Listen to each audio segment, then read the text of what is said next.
para milenial itu ya, mereka sudah pintar-pintar sekali, nggak mau kerja kantoran, nggak mau kerja sama orang, mereka pengen berbisnis. Tapi bisnisnya bisnis apa gitu ya, modalnya ada nggak gitu kan, dan kalau mau bisnis yang income-nya besar, modalnya besar, nggak punya uang gitu ya. Nah, di sini kesempatan AZ Pro menjawab kebutuhan generasi muda akan peluang bisnis tersebut.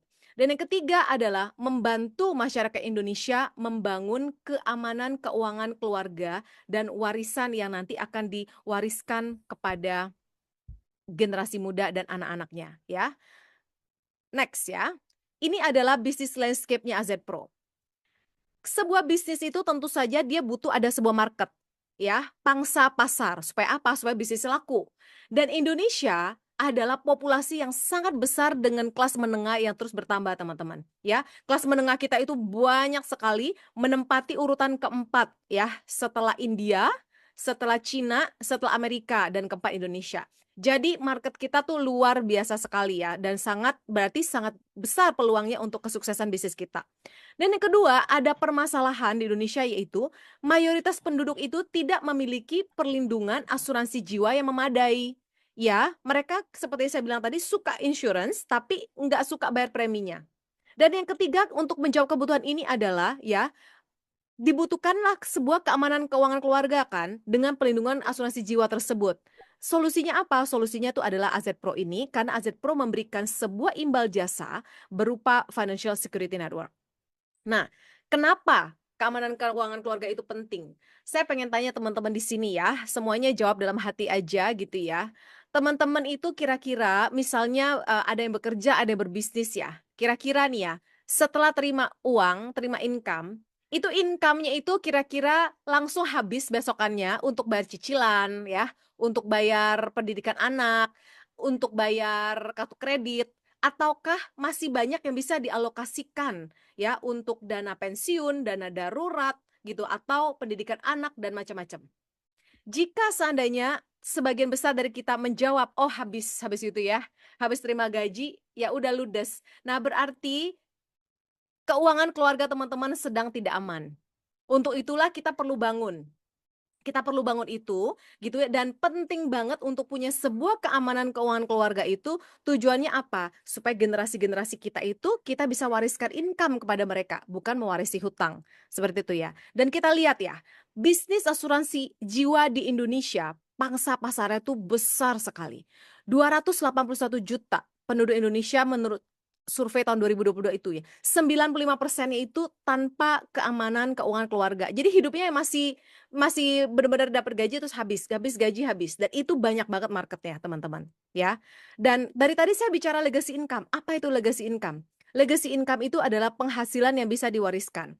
Saya mau ambil contoh 3 golongan pekerjaan ya. Pertama karyawan kantor. Karyawan kantor itu teman-teman, seandainya dia kena sakit, dia pensiun, dia dipecat, apakah income-nya itu bisa langsung diwariskan?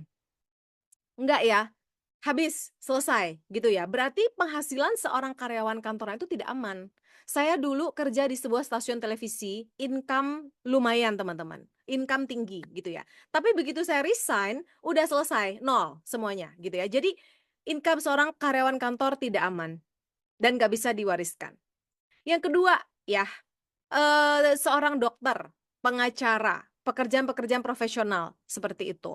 Misal di seorang dokter spesialis kandungan yang sudah memiliki pasien banyak sekali gitu ya. Misalnya amit-amit dia harus pensiun, entah karena dia kena sakit kritis atau karena memang sudah usianya harus pensiun, kira-kira segala keahliannya dia, segala, apa namanya, customer-nya dia, pasien-pasien dia, bisa nggak langsung diwariskan kepada anaknya yang belum tentu punya apa namanya, spesialis seperti dia, nggak bisa. Berarti seorang dokter spesialis yang bagus pun tidak bisa mewariskan income-nya. Nah, yang ketiga ya, ada sebuah gedung ini teman-teman, ya. Gedung ini dimiliki oleh seorang kakek. Gedung itu disewakan, gitu ya. Dapatlah income misalnya 100 juta gitu ya. Terus dia wariskan kepada anaknya, ya si bapak. Nah si bapak lanjutkan penyewaan gedung tersebut, ya. Habis itu si bapak wariskan lagi kepada anaknya, ya. Income-nya nambah terus dari 100 juta, mungkin naik lagi jadi 150, jadi 200 juta, ya. dan itu semua diwariskan plek langsung. Itulah namanya legacy income, ya. Dari nomor 1, 2, dan 3, yang mana yang kita mau, teman-teman? Ya, apakah yang tidak aman seperti si karyawan? Apakah mau seperti si dokter? Atau mau yang legacy yang bisa diwariskan? Satu gedung itu langsung dikasih beserta dengan income-nya. Kita mau yang ketiga, betul ya? Nah, kita mau yang ketiga, itulah yang kita mau kerjakan di AZ Pro ini. Dan saya pengen kasih contoh ya, keluarga yang sudah mendapatkan manfaatnya. Ya, ini ada Pak Andrian Yonatan, ya, ini adalah partner kami ya di Allianz. Dia meninggal di usia 47 tahun, teman-teman, 2018. Waktu itu penghasilan dia per tahun 1 miliar, kurang lebih sekitar 80 sampai 100 juta per bulan. Ketika dia meninggal, langsung diwariskan kepada istrinya ini sebelah kanan ini, ya. Dan istrinya ini melanjutkan bisnisnya dan penghasilannya si Pak Andrian itu bertumbuh sekarang menjadi 5 miliar per tahun, ya. Biasanya ya, orang yang sudah meninggal, income-nya juga stop. Setuju nggak? Tapi ini orang meninggal, income-nya bisa diwariskan dan bahkan terus naik